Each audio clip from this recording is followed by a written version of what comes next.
بسم الله الرحمن الرحيم. إنما المؤمنون الذين إذا ذكر الله وجلت قلوبهم وإذا تليت عليهم آياته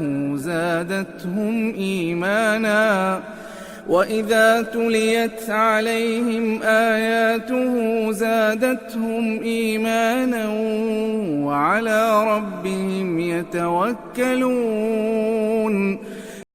بسم الله. السلام عليكم ورحمة الله وبركاته. إن الحمد لله نحمده ونستعينه ونستغفره ونعوذ بالله من شرور أنفسنا ومن سيئات أعمالنا من يهده الله فلا مضل له ومن يضلل فلا هادي له. أشهد أن لا إله إلا الله وحده لا شريك له وأشهد أن محمدا عبده ورسوله. يا أيها الذين آمنوا اتقوا الله حق تقاته ولا تموتن إلا وأنتم مسلمون. يا أيها الناس اتقوا ربكم الذي خلقكم من نفس واحدة وخلق منها زوجها وبث منهما رجالا كثيرا ونساء واتقوا الله الذي تساءلون به والأرحام إن الله كان عليكم رقيبا. يا أيها الذين آمنوا اتقوا الله وقولوا قولا سديدا يصلح لكم أعمالكم ويغفر لكم ذنوبكم ومن يطع الله ورسوله فقد فاز فوزا عظيما. أما بعد فإن أصدق الحديث كتاب الله وخير الهدي هدي محمد صلى الله عليه وسلم وشر الأمور محدثاتها وكل محدثة بدعة وكل بدعة ضلالة وكل ضلالة في النار. Ikhwah fillah rahimakumullah, saudaraku yang senantiasa dalam rahmat Allah. Alhamdulillah Allah pertemukan kita kembali di majlis ilmu ini. Mudah-mudahan ilmu yang kita peroleh adalah ilmu yang bermanfaat, ilmu yang menjadikan kita memahami hakikat hidup.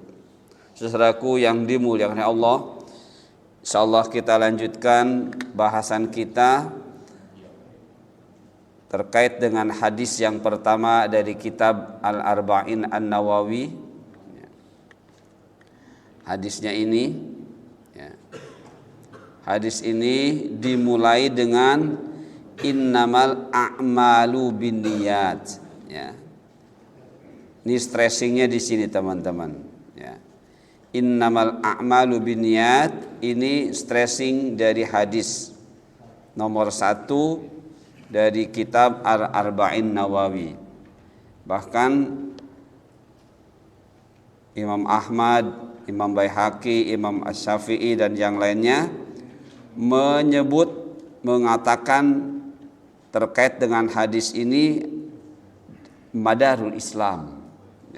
Menyebutnya madarul Islam. Madar itu sumber. Jadi Islam ini sumbernya ada di hadis ini yang diawali dengan kata innamal a'malu binniyat. Jadi kalau orang Islam gak kenal hadis ini sayang sekali. Orang Islam tidak kenal hadis ini sayang sekali. Kenapa? Madarul Islam, sumbernya Islam. Ketika bicara Islam di sini adalah bicara agama. Nah, artinya agama Islam mengingatkan kepada para pemeluknya bahwa setiap aktivitasnya harus menjadi amal. Itu maksudnya teman-teman. Setiap aktivitas kegiatan kita, perilaku kita, baik dengan lisannya atau selain lisan, itu harus jadi amal. Harus jadi amal. Dan tidak akan jadi amal kecuali dengan niat. Inilah madarnya. Sekali lagi, setiap aktivitas kita besar kecil, ya, seakan-akan direncanakan atau tidak, ya, kapanpun itu terjadi, Islam mengingatkan harus menjadi amal. Nah, berarti itu pertanyaan, atau apa itu amal? Ya, harus menjadi amal. Dan ini tidak akan jadi amal kecuali dengan niat.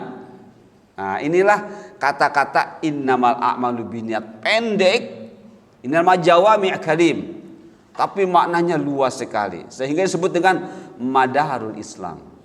Sekali lagi, orang yang mengaku dirinya muslim, ya, tapi tidak paham, ya, hadis ini, atau tidak mengenal hadis ini, bagaimana paham?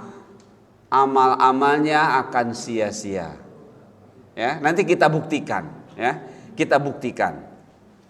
Nah, baik teman-teman, dari hadis ini, ya, kita akan membahasnya. Para ulama rata-rata memberi judul sesungguhnya amal itu tergantung niat. Ini judulnya, ya. Tapi poin-poinnya, poin-poin yang harus kita peroleh dari hadis ini berdasarkan pencarian dari berbagai macam sarah, ya, terkait hadis tadi. Nah, ini teman-teman, minimalnya ini yang harus kita ketahui, ya. Poin-poin penting dari hadis tersebut adalah diantaranya kita harus tahu apa itu amal. Ya. Yang kedua, macam-macam amal. Yang ketiga, apa itu amal soleh. Yang keempat, parameter amal. Kelima, pengertian niat. Nah, di dalam pengertian niat kita akan bahas apa itu niat. Nah, kita pun akan membahas apa yang dimaksud dengan amal tergantung niat yang menjadi judul dari hadis ini. Dan ketujuh dan keenam, kita akan mengetahui tujuan niat, ya. Dan yang terakhir, hijrah. Andai ini masih ditambah, ini masih bisa tambah. Tapi mudah-mudahan 7 poin pun sudah bisa membuat kita paham hadis ini dan paham sebagai muslim, ya. Baik teman-teman yang dimuliakan Allah, apa itu amal? Ya, innamal a'malu binniyat. Innamal a'malu binniyat. Kalau diartikan, kata innama itu adatul hasr. Satu alat, satu kata, sebuah kata di dalam tata bahasa Arab yang berfungsi untuk hasr. Hasr itu membatasi. Atau definisinya isbatul hukum wa izatul hukum. Menetapkan satu aturan dan menghilangkan aturan yang lainnya. Itu innama. Jadi dengan kata lain, amal-amal itu hanya akan bernilai dengan niat. Atau perbuatan itu akan jadi amal dengan niat. Maknanya bisa seperti itu. Sekali lagi, makna dari innama a'malu niat, pertama bisa, sesungguhnya perbuatan itu akan bernilai dengan niat. Atau sesungguhnya amal-amal itu sesungguhnya amal-amal itu akan berfungsi, bernilai, berpahala bila dengan niat. Atau perbuatan yang tadinya bebas itu bisa jadi menjadi amal dengan niat. Seperti itu teman-teman. Oleh karena itu, tadi sudah saya katakan di awal, agama targetnya beramal. Ya, agama apapun, tapi kita bicara agama Islam, targetnya beramal. Jadi orang yang beragama tidak paham target dari beragama, dia akan sia-sia. Kita buktikan, ya, kita buktikan teman-teman. Mohon maaf, dalam kehidupan beragama di mayoritas umat Islam sekarang, yang saya perhatikan, ya, itu rata-rata berniat itu hanya 2. Kalau nggak sholat, puasa. Ya, kalau nggak sholat, puasa. Dan niat itu kita mengetahui hanya 2 karena diucapkan. Berarti yang tidak diucapkan tidak diniati. Kalau tidak diniati bernilai tidak jadi amal. Ya, jadi itu rata-rata dalam kehidupan umat Islam, saudara-saudara kita beramal itu hanya dua. Nawaitu soma ghadin, sudah selesai. Yang lainnya mau minum enggak diniati. Ya, mau minum niat enggak, mereka minum aja. Atau kita minum aja. Tapi ketika kita mau puasa, nawaitu soma ghadin. Atau mau sholat, nawaitu an usolli, atau usolli langsung. Yang lainnya enggak. Mau makan tidak pakai niat. Kalau pakai niat kan harus nawaitu an akula. Harusnya seperti itu. Mau minum harus nawaitu an ashroba. Mau naik mobil nawaitu an arkaba as-sayyarah. Nah, apapun harus diniati. Kalau memang target, kita tahu target beragama itu beramal. Tapi kenyataannya kita hanya mendapati dua. Kalau nggak sholat puasa. Selain itu nggak ada terdengar niat. Nah, apa yang kita pahami dari kenyataan seperti ini? Berarti beramal agama cuma dua. Ya, sholat dan puasa. Bagaimana dengan yang lainnya? Ya, begitu banyak aktivitas kita. Sehari semalam, tiap hari, tiap minggu, tiap bulan, begitu banyak. Sedangkan hadis tadi mengatakan innamal a'mal, bukan innamal amalani, bukan. Ya, kalau innamal amalani benar, sesungguhnya dua amal tersebut, sholat dan puasa. Tapi ini innamal a'mal, sesungguhnya semua amal-amal, semua perbuatan itu akan punya nilai, diberi pahala dengan niat. Berarti apa? Di sini walaupun pakai alif lam khusus, tapi maknanya umum. Ya.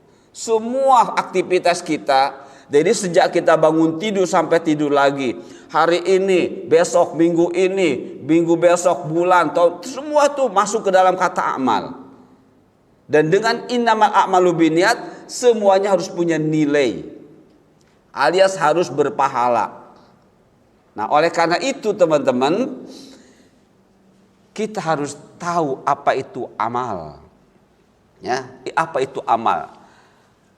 Kita lebih ketika dalam beragama lebih banyak dan lebih tepat menggunakan istilah amal daripada kata perbuatan.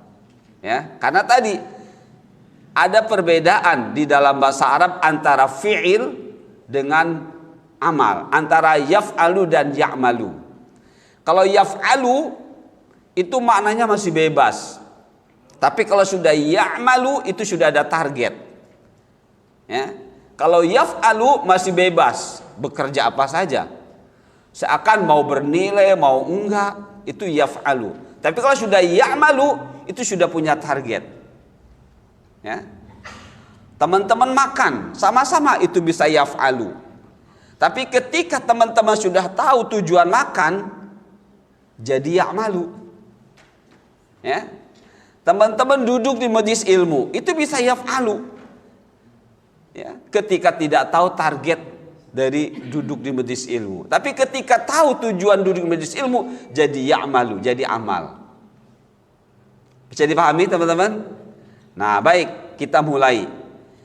Kita harus mencari tahu apa sih amal itu. Ya. Apa sih amal itu? Nah, ini amal teman-teman. Al-amalu kullu fi'lin yakunu biqasdin wa fikrin. Ini harus tahu. Kalau tidak tahu definisi amal tadi nggak ada manfaatnya. Hadirnya majelis ilmu nggak bermanfaat. Walaupun teman-teman nulis, mencatat, tapi tidak tahu arti amal, akan sia-sia. Ya. Sholat sia-sia, puasa sia-sia. Kenapa? Karena tidak tahu arti amal. Ya. Tadi sekali lagi, al-fi'lu wal amalu di dalam bahasa Arab berbeda. Al-fi'lu itu pekerjaan, perbuatan masih bebas. Belum ada target, ya. Belum ada visi misinya, belum belum masuk ke dalam visi misi. Tapi kalau sudah amal, itu sudah dalam visi misi. Istilah organisasi sudah jelas tujuannya. Ini yang harus capai. Ini caranya yang dilakukan. Nah, beragama seperti itu teman-teman. Beragama harus ada visi, harus ada misi. Ya. Beragama tidak tahu visi misi, ya sudah sholat, ngaji, ya, tidak membawa hasil buat di akhirat nanti, dan tidak menumbuhkan perubahan, ya, dari akhlak dirinya itu. Nah, baik teman-teman, apa itu amal? Kullu fi'lin yakunu bi qasdin wa fikrin. Amal adalah setiap perbuatan, setiap aktivitas yang terjadi dengan sebab adanya keinginan dan pemikiran. Nah, jadi harus berdasarkan keinginan, ya. Dan karena keinginan itu sudah jelas, maka harus dipikirkan supaya sampai pada keinginan. Kemarin kan saya tanya ke teman-teman di antaranya, kapan teman-teman berkeinginan? Nah, ya, kapan teman-teman punya keinginan? Kapan ya? Jawabannya ketika kita sudah tahu apa yang akan kita inginkan. Kalau tidak tahu yang akan kita inginkan, tidak akan pernah tumbuh keinginan. Ya, teman-teman tidak akan pernah datang ke Masjid Al-Kautsar kalau teman-teman tidak tahu Masjid Al-Kautsar. Tidak ada perbendaharaan Masjid Al-Kautsar dalam benak kita, dalam hati kita. Gak bakal ingin hadir di sini. Tapi karena sudah tahu Masjid Al-Kautsar, tahu, dan apa yang akan didapat di Masjid Al-Kautsar juga tahu, akhirnya punya keinginan. Ya, gak ada perbendaharaan itu, gak ada keinginan. Nah, di dalam beragama itu harus selalu berkeinginan. Dan keinginan ini sudah dipersiapkan oleh Allah di dalam Al-Quran dan Al-Hadis. Dengan cara apa? Belajar Al-Quran dengan cara belajar hadis. Semakin banyak belajar Al-Quran maknanya, semakin kita pelajari hadis kandungannya, maka akan semakin tumbuh keinginan untuk beramal. Ya, nanti kalau waktunya cukup akan ada contoh-contohnya hari ini. Kalau tidak berarti sekitar amal dulu.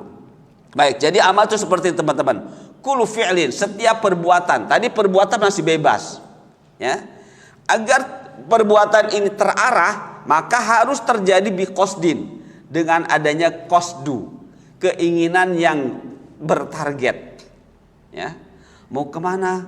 Pak Samsul, oh saya mau ke A. Berarti itu qasdu namanya. Ya. Tujuannya persis. Wa fikrin, dan pemikiran supaya sampai ke qasdu harus dipikirkan. Harus dipikirkan supaya sampai ke qasdu. Itulah amal namanya. Ya, jadi kita beragama nggak tahu amal, ya tadi sholat, apa hasil sholat tidak tahu, puasa apa hasil puasa nggak tahu, pahala seperti apa bukti pahala itu, ya seperti apa bukti seorang itu dapat pahala dari amalnya, itu harus dipertanyakan terus, ya. Nah, jadi amal teman-teman. Kullu fi'lin yakunu biqasdin wa fikrin. Amal ada setiap perbuatan yang terjadi dengan sebab adanya keinginan dan pemikiran. Bisa dipahami? Nanti akan lebih jelas lagi. Saya akan bawakan sebuah ayat. Ya. Lihat ayat dalam surah Al-Insyiqaq ayat 6.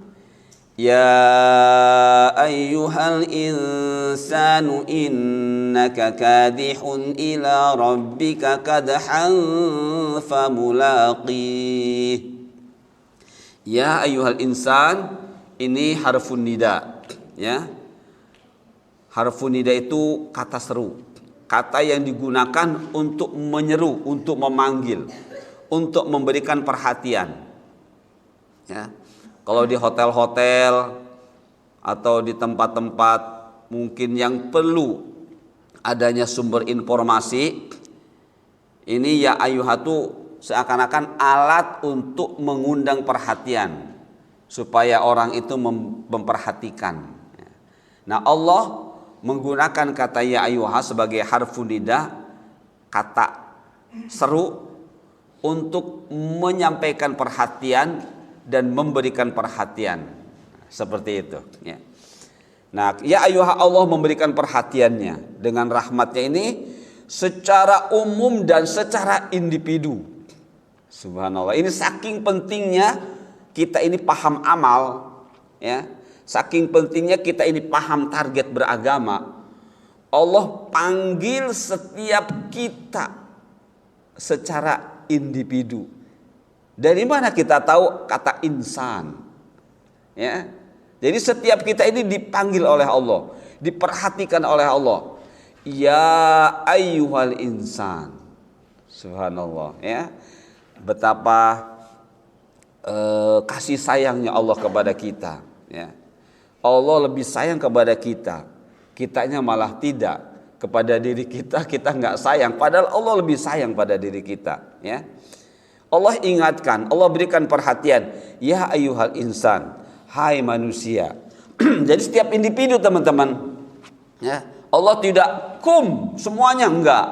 Setiap individu Allah perhatikan. Ya ayyuhal insan ya.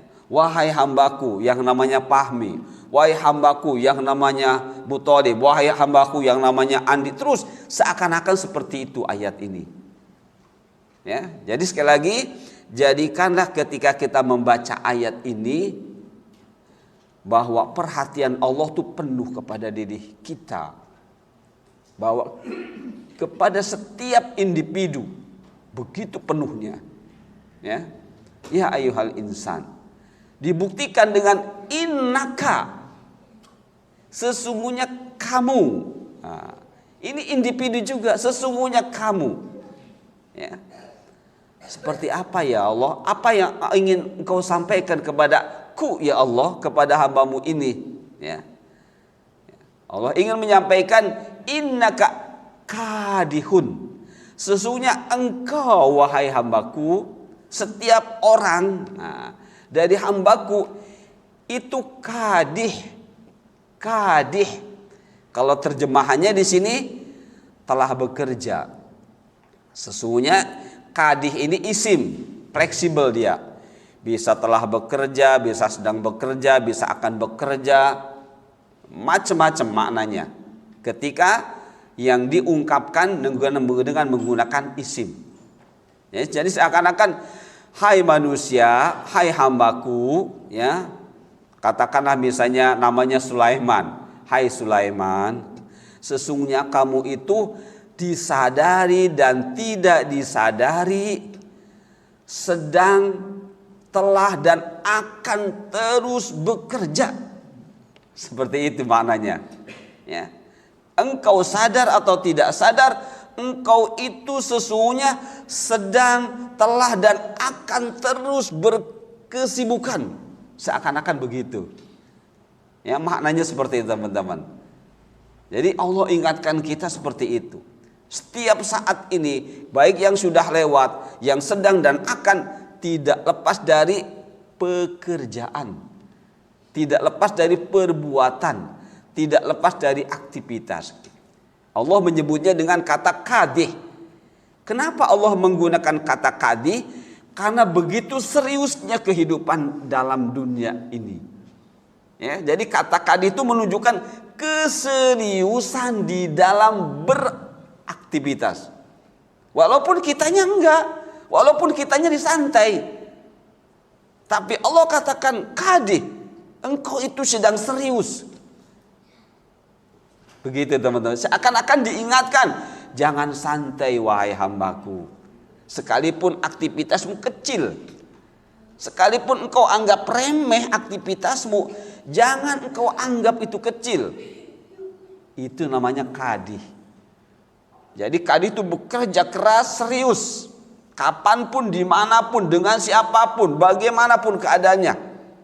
Ini namanya kadih.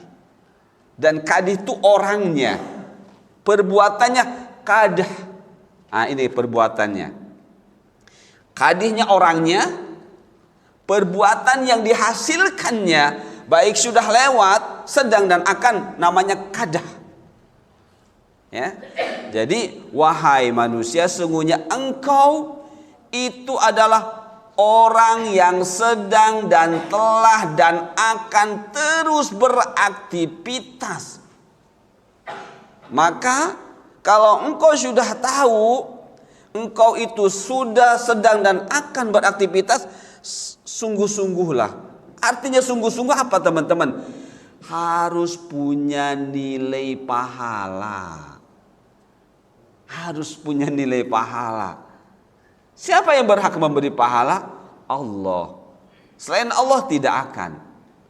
Ini namanya kadih. Jadi kita ini dengan disebut oleh Allah kadih, ayo targetkan apapun kesibukanmu, apapun kegiatanmu, apapun yang kamu kerjakan, sekecil apapun harus menjadi dapat pahala. Ya. Ila rabbika kadhan, dan mau tidak mau hasil dari aktivitasmu itu akan engkau dapati ketika engkau bertemu Rabbmu. Ya, seperti itu teman-teman. Ya, ila rabbika kadhan famulaki. Engkau akan mendapati. Engkau sadari, engkau tidak sadari, kecil, besar, sengaja, tidak sengaja, seakan-akan begitu maknanya, engkau akan mendapatinya. Nah, kalau engkau sudah tahu begitu, apa sikapmu sekarang wahai hambaku? Seriuslah.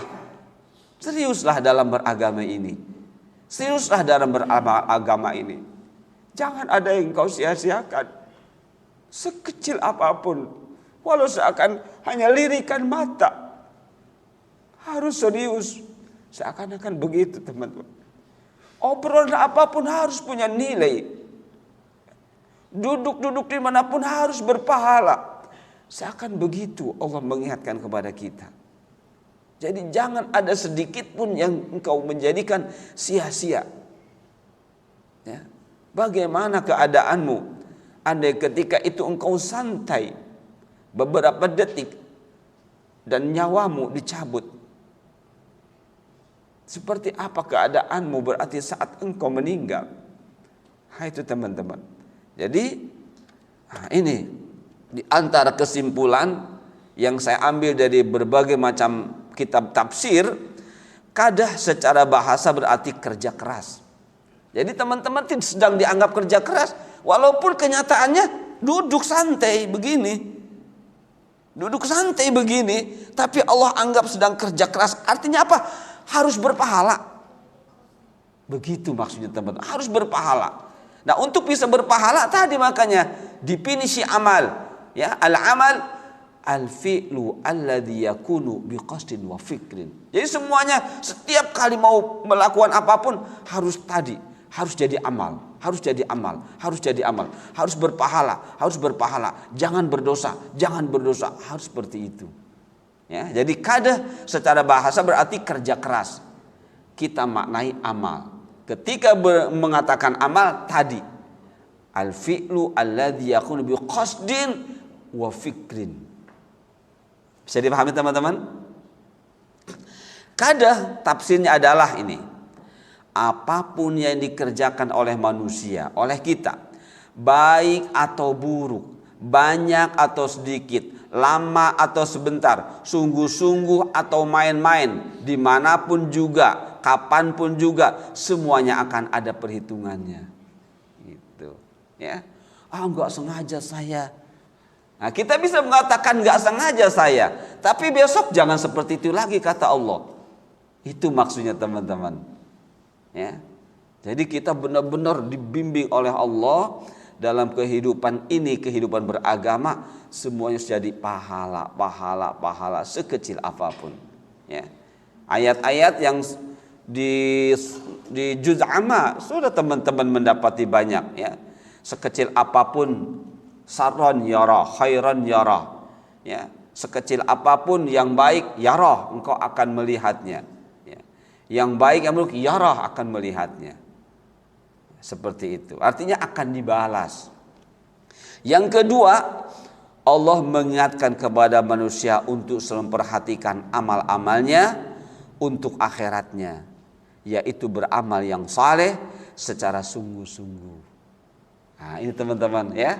Jadi sekali lagi mudah-mudahan dengan hadis nomor 1 dari kitab Al-Arba'in An-Nawawiyah ini kita mulai melek ya, mulai melek, mulai bangkit ya, kebangkitan buat diri kita bahwa ternyata banyak umat Islam yang belum paham hakikat beragama.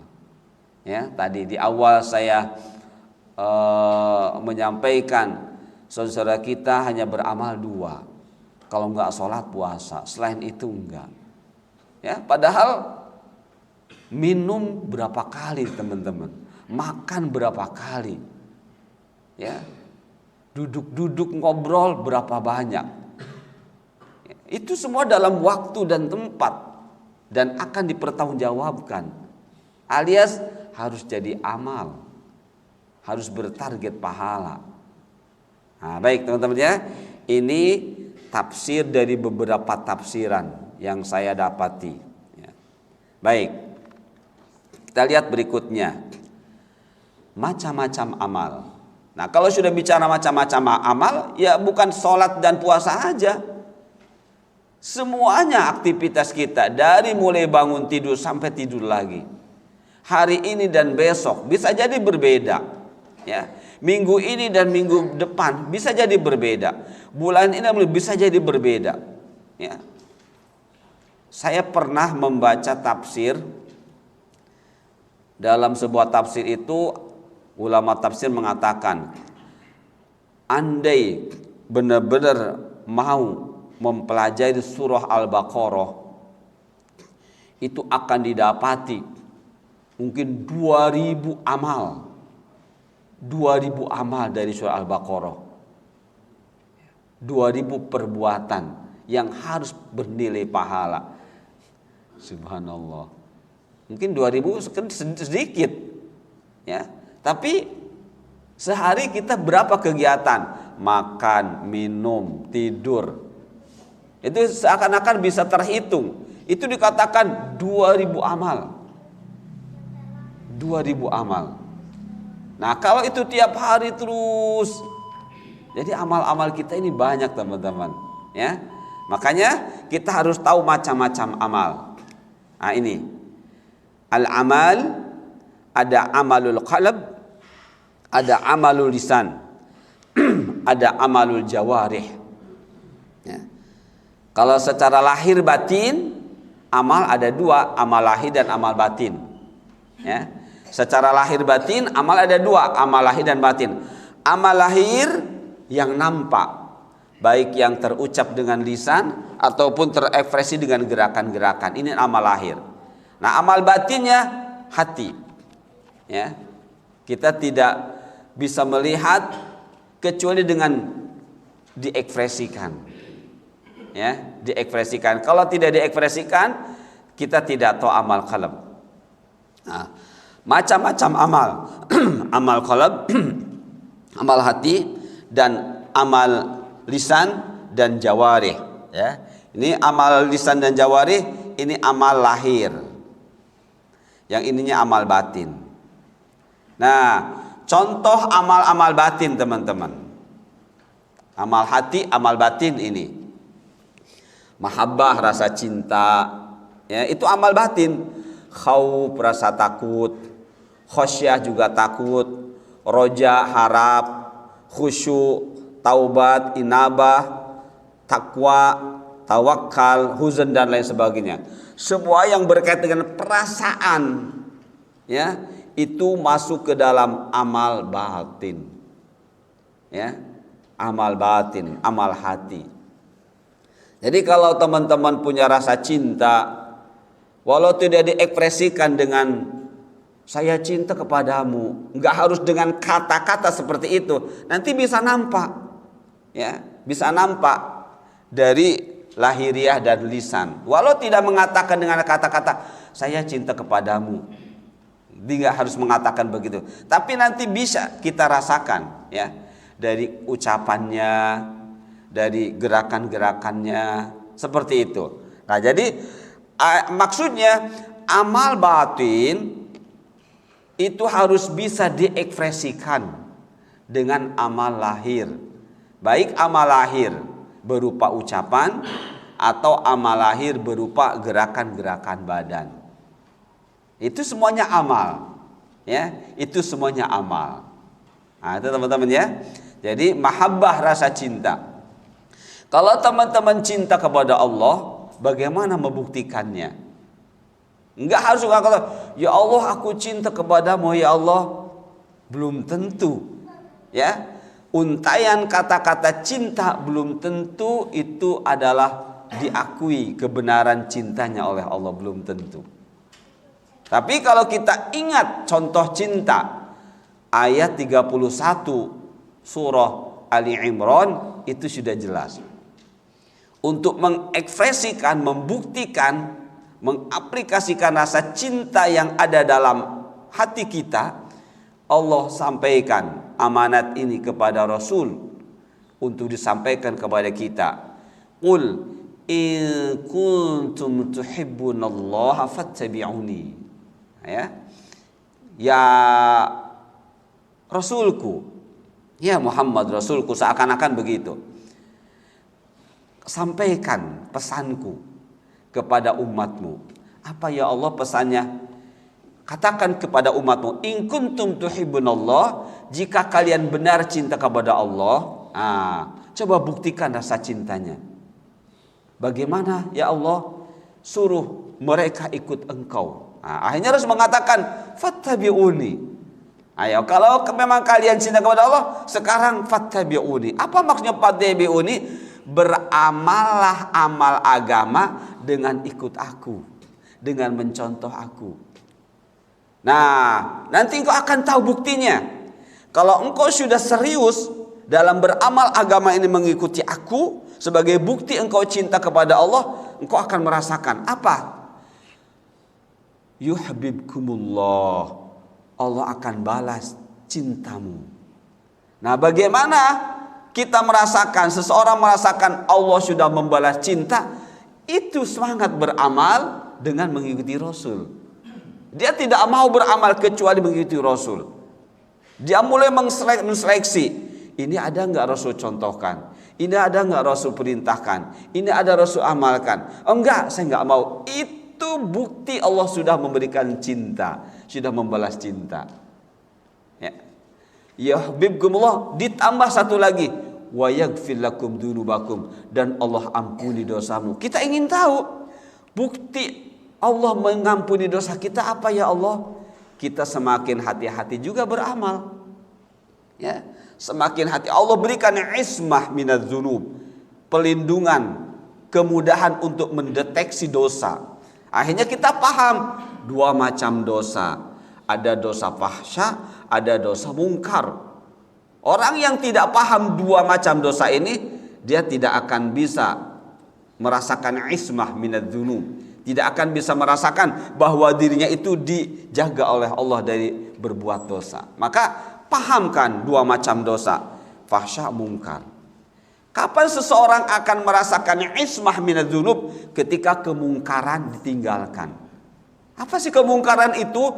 Kemungkaran adalah dosa-dosa yang berkaitan dengan tata cara ibadah. Ya. Ketika kita sudah tahu bahwa target beramal agama itu mencontoh Rasul, terus kita tidak mencontoh Rasul, itu pasti berbuat kemungkaran. Orang yang masih asik dengan kemungkaran, dia tidak akan merasakan ismah minadz dzunub. Dia tidak akan merasakan berdosa. Ya, ngerokok aja asik, nggak merasa itu berdosa. Padahal asapnya kemana-mana, orang terganggu. Ya, dia pun membakar sesuatu yang nggak bermanfaat. Ya, seperti itu. Saya tertawa, ada saran dari teman. Si Syekh ini ditanya, is cigarette halal? Apakah rokok itu halal? Jawabannya, yes, as long as don't light it. Iya halal, selama tidak dinyalakan. Kalau dinyalakan, dibakar haram. Seperti itu. Ya. Jadi kalau sudah dibakar, dinyalakan, itu haram. As long as you don't like it, it's halal. Itu halal. Seperti itu teman-teman. Ya. Jadi kalau sudah nyalakan, disedot, itu jadi haram. Orang terganggu. Nah, orang yang tidak paham dua macam dosa, fahsya mungkar, dia tidak merasa berdosa. Makanya tinggalkan kemungkaran. Ya. Yang Rasul tidak contohkan, tinggalkan. Baru akan merasakan ismah minadz-dzunub. Inilah konsekuensi dari ayat tadi. Ya. Jadi ayat 31 surah Ali Imran ini mengingatkan kita, kalau kita ingin merasakan diri kita diampuni dosa oleh Allah, tinggalkan kemungkaran. Nah, sedangkan fahsya, dosa-dosa terkait dengan dunia. Nah, itu Allah akan berikan kemudahan bahwa kita ini berdosa. Kapan tadi? Ketika kemungkaran ditinggalkan. Tapi kalau kemungkaran masih asik, ya, dipeluk, ya, dan tidak mau dilepas, tidak akan merasakan dua macam dosa ini. Dan dia asik tetap berdosa, ya, asik berbuat dosa. Jangankan dosa-dosa fahsya, dosa mungkar pun seakan tidak berdosa. Contohnya, teman-teman zikir-zikir yang tidak ada contohnya, wirid-wirid yang ada contohnya, karena itu merasa pakai bahasa Arab, ya, dan akan seakan-akan sudah merasa ada hasil. Teman-teman tidak bisa melepasnya. Ismah minadz-dzunubnya tidak akan ada, ya, tidak akan ada. Jadi pembentengan dari dosa itu nggak terasa, ya. Nah, itu teman-teman, ya, masih ada waktu. Nah, ini contoh-contoh amal hati. Nanti mungkin akan lebih dibahas lagi pada pertemuan berikutnya. Ini sepintas saja dulu. Apa itu amal soleh? Ya. Jadi jadi amal batinnya cinta, ekspresinya tadi buktikan rasa cinta, mencontoh Rasulnya ketika dalam beragama. Ya. Yang tidak ada contoh, saya tidak mau. Itu bukti cinta. Ya, itu bukti cinta. Nah, sekarang apa itu amal soleh? Ya. Apa itu amal soleh? Al-amalu at-tabi' li kitabillah wa sunnati Rasulillah sallallahu alaihi wasallam. Amal soleh adalah amal yang tata caranya mengikuti kitab Allah Al-Quran dan sunnah Rasulullah sallallahu alaihi wasallam al-hadis. Kalau tidak mengikuti dua sumber ini, tidak disebut dengan amal soleh. Maka sebenarnya dengan definisi amal soleh ini teman-teman, kita sudah bisa membedakan mana amal yang benar, mana amal yang salah. Gampang, ya. Kalau itu mengikuti Rasulullah, ya udah soleh. Kalau itu tidak, ya tidak soleh. Ya, tinggal diganti sodnya pakai tolih. Nah, jadi lawan dari soleh itu tolih. Soleh benar, toleh tidak benar. Ya. Jadi mudah sebenarnya, ya, mengetahui mana amal soleh, mana amal yang tidak soleh. Mudah. Apa? Tabi' li kitabillah wa sunnati Rasulullah, mengikuti Al-Quran dan sunnah. Ya. Al-Quran dan sunnah tidak akan bertentangan. Ya. Karena Rasul pernah bersabda, inni utitul Quran wa mithlahu ma'ah. Ya. Saya diberi Al-Quran dan yang semisal dengan Al-Quran, yaitu Al-Hadits. Ya. Dan tugas Rasulullah menjelaskan apa yang ada dalam Al-Quran. Seperti itu. Nah, jadi teman-teman, apa itu amal soleh? Ya, yang ini pun macam-macam. Amal soleh macam-macam. Maksudnya macam-macam tuh. Tadi ada sholat, ada zakat, ada taklim, ada apa saja. Ya, semuanya. Nah, jadi amal soleh adalah amal yang tata caranya mengikuti kitab Allah, Al-Quran, dan sunnah Rasulullah sallallahu alaihi wasallam al-hadis. Tidak demikian, tidak disebut dengan amal saleh. Kita lihat penjelasannya. Ya ayyuhar rusulu kunu minat tayyibati wa'malu salihan inni bima ta'maluna alim. Hai para rasul, makanlah dari makanan yang baik-baik dan kerjakanlah amal-amal yang saleh. Sesungguhnya aku maha mengetahui apa yang kamu kerjakan. Jadi antara makan dan amal soleh, antara minum dan amal soleh itu ada hubungannya erat. Ya, ada hubungannya erat. Orang yang beramal soleh, ya, maka makannya pun akan soleh, minumnya pun akan soleh. Orang yang tidak paham amal soleh, makan minumnya pun akan sembarangan. Ya. Contoh teman-teman, amal-amal dalam agama, ya, kan tadi sudah disampaikan, ada ketika bicara dosa ada fahsya, ada mungkar. Ketika mungkar khusus kaitannya dengan tata cara beragama, tata cara beramal agama. Ada contohnya amal soleh, tidak ada contohnya mungkar. Nah gitu ya. Sekali lagi, amal-amal agama ketika ada contohnya itu amal soleh, ya, yang boleh kita menyebutnya dengan ma'ruf. Ketika tidak ada contohnya itu mungkar alias toleh. Nah, ketika kita bicara masalah duniawiyah, makan, minum, berpakaian, ya, sebagaimana orang-orang kafir juga makan, minum, berpakaian. Orang kafir nggak sholat seperti kita, orang kafir nggak puasa seperti kita, tapi orang kafir makan, minum, berpakaian. Maka apa yang dilakukan oleh orang kafir dan kita juga melakukannya itu masalah duniawiyah, sama-sama makan, sama-sama minum, ya, sama. Nah, ketika bicara agama Islam, Allah atur kulu bin thayyibat. Makan minum pun engkau harus berbeda, jangan seperti orang kafir. Ya, orang kafir makan minum nggak punya target. Targetnya cuma kenyang, ya, lapar, pengen makan, haus, pengen minum. Nah, udah itu seperti sudah lepas makan, sudah lepas dahaganya, udah selesai. Nah, kita diingatkan tidak begitu kata Allah.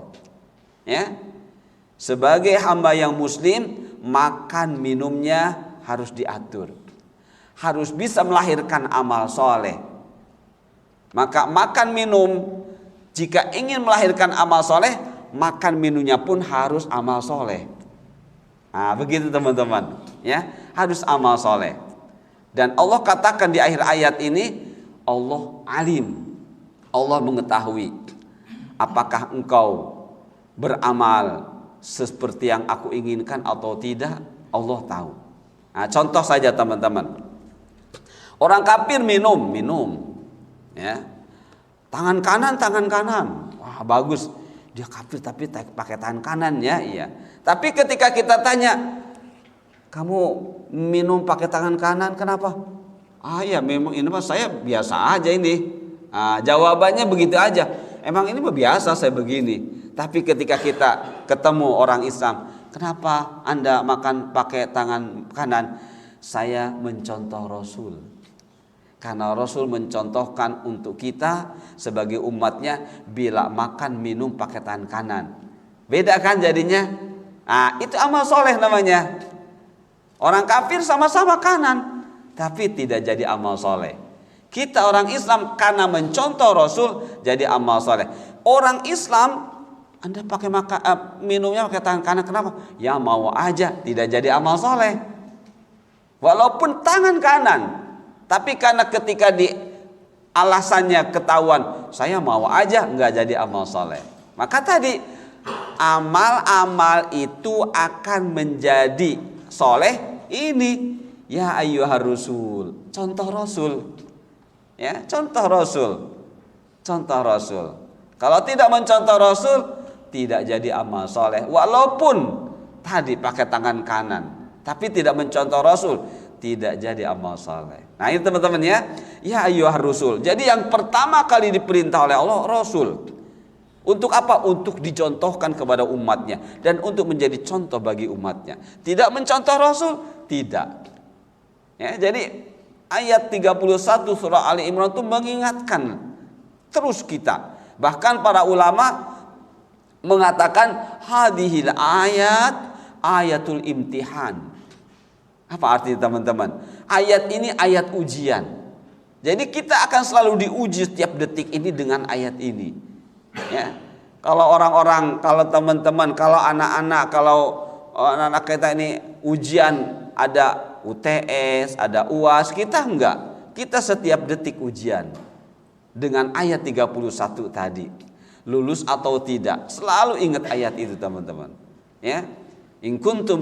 Qul in kuntum tuhibbunallah fattabi'uni. Hadhihi ayat ayatul imtihan. Ayat ini adalah ayat ujian bagi kita semuanya. Nah, jadi sekali lagi, makan minum bila ingin outputnya saleh, maka tata cara makan minum pun harus saleh. Jika ingin saleh, maka contoh Rasul. Ya ayyuhar rusul kulu minat thayyibat, ya. Wa'malu salihah inni bima ta'maluna alim. Allah tidak menyebut halalan.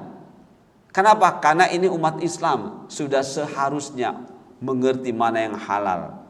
Ya. Jadi Allah menyebutnya thayyib. Jadi sudah inklusif di dalamnya halal. Ya. Hai para rasul, makanlah dari makanan yang baik-baik dan kerjakanlah amal-amal yang saleh. Sesungguhnya aku maha mengetahui apa yang kamu kerjakan. Jadi dari makan yang halal itu insya Allah akan melahirkan akhlak yang bagus alias amal soleh. Jadi amal soleh itu adalah akhlak yang bagus. Ya. Contoh ayat berikutnya. Contoh ini. Amal fasid. Ya. Amal fasid lawannya amal soleh. Kalau amal soleh maka targetnya tadi teman-teman pahala. Amal soleh targetnya ada di urusan dunia dan akhirat. Amal soleh bicara akidah yang saleh, yang sahihah. Amal soleh bicara individu dan masyarakat. Amal soleh bicara amal lahir dan batin. Amal soleh adalah akhlak. Jadi ketika bicara amal soleh, ini yang harus ada dalam benak kita. Amal soleh bicara pahala. Ya. Tidak sekedar soleh, tapi bicara pahala. Amal soleh urusannya luas, dunia dan akhirat. Ya, bukan ini mah urusan agama. Jangan bicara urusan agama terus, kita ini lagi di dunia. Enggak seperti itu. Ada terkadang ngaji rajin, tapi bicaranya tidak dipikirkan. Sudah, kita jangan bicara agama aja, kita ini lagi dunia. Astagfirullah. Tidak jadi amal soleh itu, ya. Ketika amal soleh itu tidak melepaskan urusan dunia dan akhirat, terus kemanapun, ya, terus kemanapun. Dan ketika bicara amal soleh, bicara akidah, ya, akidah yang benar, ya, bicara akidah yang benar. Ketika bicara akidah, bicara ilmu, ya, yang dipahami dengan benar dan diikat untuk siap diamalkan. Nah, jadi orang yang beramal soleh pasti akidahnya benar. Orang yang akidahnya benar pasti akan melahirkan amal soleh. Ya. Orang yang tidak paham akidah maka tidak akan melahirkan amal soleh. Walaupun ya katanya amal soleh, itu hanya pemahaman dia saja, bukan pemahaman agama. Bicara individu dan masyarakat, bicara amal lahir dan batin, bicara akhlak. Jadi hakikatnya semua amal soleh akhlak. Akhlak kepada Allah, kepada Rasul, kepada diri, kepada semua. Nah itu teman ya. Nah lawan dari amal soleh, amal fasid. Fasid itu rusak atau toleh. Nah, mulai ya alhamdulillah. Jadi dengan hadis nomor 1 ini kita harus terus membuka wawasan kita dalam beragama. Bahwa agama itu targetnya beramal. 5 menit lagi teman-teman. Lihat. An Abi Hurairah radhiyallahu anhu, innahu kana yaqul man lam yara anna kalamahu min amali wa anna khuluquhu min dini halaka wa huwa la yashkur. Nah, teman-teman harus perhatikan sekali kata-kata dari Abu Hurairah ini, ya, dari Rasulullah SAW. Dari Abu Hurairah radhiyallahu anhu, sungguh beliau selalu mengatakan, barang siapa yang tidak menyadari bahwa perkataannya adalah menunjukkan perbuatan alias amal dan akhlaknya adalah agamanya, maka hancurlah ia, namun ia tidak menyadari. Bisa dipahami teman-teman? Barang siapa yang tidak menyadari ucapannya itu adalah amal, ya.